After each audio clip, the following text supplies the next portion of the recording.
No, this is Las Vegas. I live with my boss from the first episode, Derek Daniels. My White Sox, welcome back to another video. I'm going to go on a long rant in this one. First and foremost, thank you so much for all the love and support you showed in our last video exposing Loren Allen. This one is going to be way more dramatic, so make sure you buckle up, because last night I was smoking playing League of Legends. I decided to go over to Loren's page and check out what he posted. And the title for Loren's GoFundMe reads, "Help Loren Allen build an NDA LGBT safe haven." He's already raised $45 and he's had 5 donations, which is 5 too many. He also posted an entire hour-and-a-half long video explaining his rationale behind starting this campaign. And he truly has nefarious intentions. I didn't realize how wicked this person was until I watched this video. Yes, life is very hard. It's called America. And I know the Philippines is hard too. Like, you know, but life goes on. I'm going to continue to struggle. I mean, lately I can actually afford to buy food. Before, I was eating out of the garbage in TJ Maxx and sending all my food budget to the Philippines. But now I can actually eat food. Hearing him talk for an hour and a half, by the end of it, I was just about drooling. You know, the brain rot's over 9,000. The bio of this GoFundMe reads, "In December, I might have land I can put a down payment on. NDA, hello, I'm Loren Allen and I'm starting an LGBT community center in the Philippines and looking for help. Offering housing, education, and connection to those who seek help. Nothing is more important to me than helping others, but I have an evil ex-wife and fight just to make rent, but plan on finding a way to devote my life to charity, NDA." Yes, when he's writing NDA, he means non-disclosure agreement, and that is something he said in his video, that he cannot disclose certain details.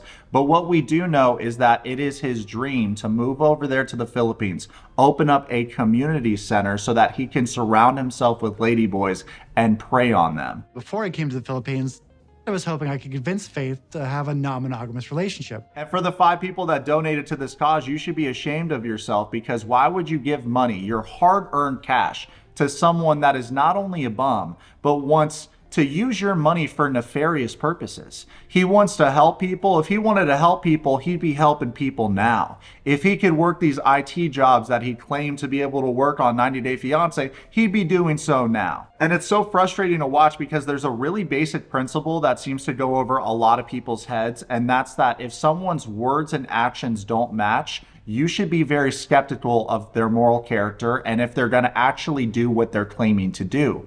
Loren will constantly tell Faith that he's not going to cheat anymore and he's going to do the right things. He's going to be loyal. How can you trust someone that's not trustworthy? How can you trust someone that laughs in your face while telling you that they got gonorrhea from getting topped off by a friend in Vegas? Yet to his friend Esther, he's communicating a completely different message, like we covered in our last video. Another thing we covered, and this is the dumbest hill that this crumb dies on, is he doesn't want any of you to say the word ladyboy, even though ladyboys in the Philippines call themselves that, and instead insults all of women's vaginas, saying that women's vaginas smell. Can you believe the audacity to say something like that? You're alienating and insulting half of the population just about. I don't consider myself gay at all. No, I'm usually bottom. Huh? I don't bottom. My penis, I don't use it, like in the bedroom. And you know what's extra dumb about this? The majority of the people that watch this show are women. So these are potential customers that you could have sold a product to if you were actually smart. But instead, you alienate them. And you speak in these broad terms as if you're Mr. Clean Guy. You showed up to the Philippines with gonorrhea. Who are you to insult the way a woman's vagina smells? You can't have a negative experience with one person if what he's saying is true and that woman's vagina did smell. Well, right away, you're a dirty dog. So would I assume a clean person would sleep with you? Absolutely not. I believe you can have sex with your partner and have love and passion and make it very personal. And then you also can go out and have sex with somebody else simply for the fact that it's something different and something new. Maybe they know something you don't know. They can teach you something. For all the ladies out there watching this video, I want you to know that you don't stink. This guy stinks, and he projects that onto you because he secretly hates himself. And I believe he wants to be a woman, but he's not. He's just a dirty dude with a dirty peen that refuses to be loyal and refuses to take accountability and tries to blame his ex for his choice to have children with her. It's interesting how he goes on all these rants about how his ex is evil and she's such a bad person. She's such a bad person for wanting what is owed to her? Child support? If you start a family with someone, yeah, you need to take care of your responsibilities. There's two responses. A man's response would be to not say anything about this negative publicly because it's no one's business.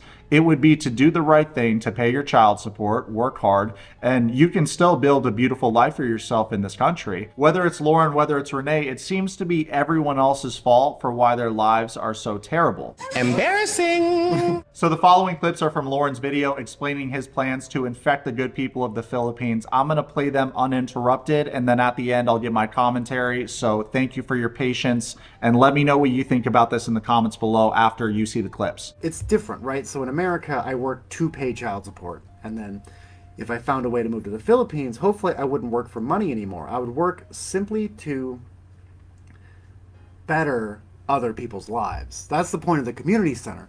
If I can pull that off in 7 years, with or without GoFundMe help,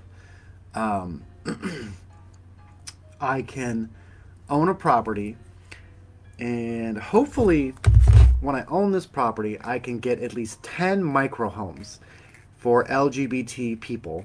And if those 10 people all work together and they work under me as like a co-owned business, those 10 people at least make minimum wage, I can file for a work visa. And that work visa is essentially permanent every year as long as I have 10 people living on the property. And that would like beat the visa issue that I would have because I have no money.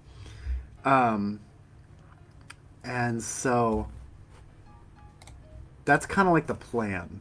Find a way to work as hard as I can to make sure that 10 other people make minimum wage in exchange for me physically being allowed to just live on a chunk of property in a micro home, possibly with like a shared bathroom, shared kitchen kind of thing in the countryside.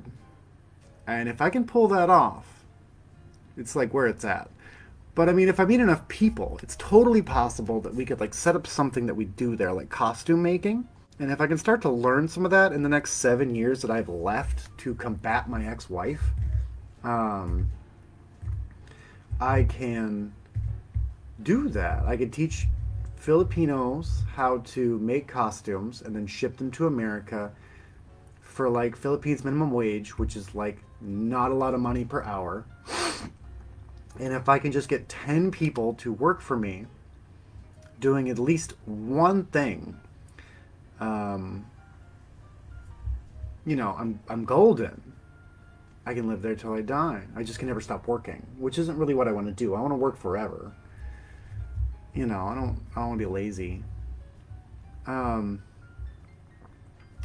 there's also like gardening, right? I like to garden, so like a small farm. If I could maybe get like 3 or 4 farmers, and then you have like a market stall person, and you have 2 market stall people, right? One person like actually does it all the time. You have like your part-time kind of person. And then, you know, I'm making bread right now. I make kombucha, I make kimchi, I make all kinds of stuff. So if you get like 5 more people that can do something productive enough to equal full-time minimum wage stuff in exchange for a place to live that I would spend the next 7 years attempting to build. We're not talking like a normal house. I'm not talking American like standard, you know. That's one of the reasons why it'd be great to leave here when I build it. So that's why I'm live streaming right now. Like if you look at the thing, there's a GoFundMe, right? And that GoFundMe so far I've sent like a lot of money to, even though it's not on there, my personal money to building this future, right? American code makes building a lot more expensive because we have our standards. But in the Philippines, I can build things a lot cheaper, like not to American code. And if it's not even in a city like Manila, the code's even easier. It's a long process, but I have a lot of time to pull it off. And if I can get season 2, or I go on Survivor, right, because I applied for that, and everyone keeps saying naked and afraid, which, you know, I don't care about being naked, but I'm not really afraid. Originally, it was make some kind of bakery coffee shop, because that's, if I do it right, 3 to 4 employees, right? If I can just pull off them hustling minimum wage. This dude right here is a failed society. It has nothing to do with the TLC show. This is off camera. This is 1 year after filming on the show 90 Day Fiancé with Faith. You want to profit off of slave labor over there in the Philippines and take advantage of people. Once again, mooch off of other people. The way he's so blasé about having them run around and make money for him is actually insane. If you're getting drilled by different people, you're choosing to have sex with different people and cheat on your partner, Faith, that's a lot of time and energy you're giving to these hookups. And then what do you do after? Like, do you go get the debauchery out of the way and then block those people, or do you still remain in contact with them? Because how much of your life, actually I should rephrase that.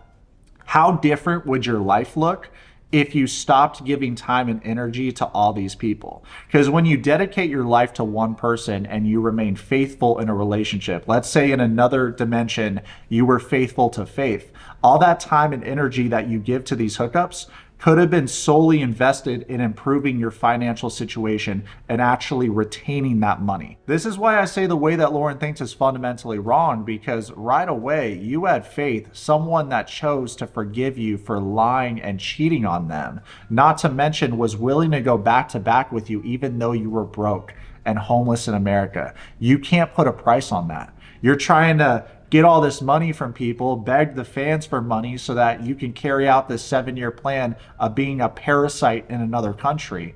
Realistically, you already had a chance with someone that, I mean, 2 brains are better than 1. If you go back to back with someone in the truest sense, you're just going to be more productive.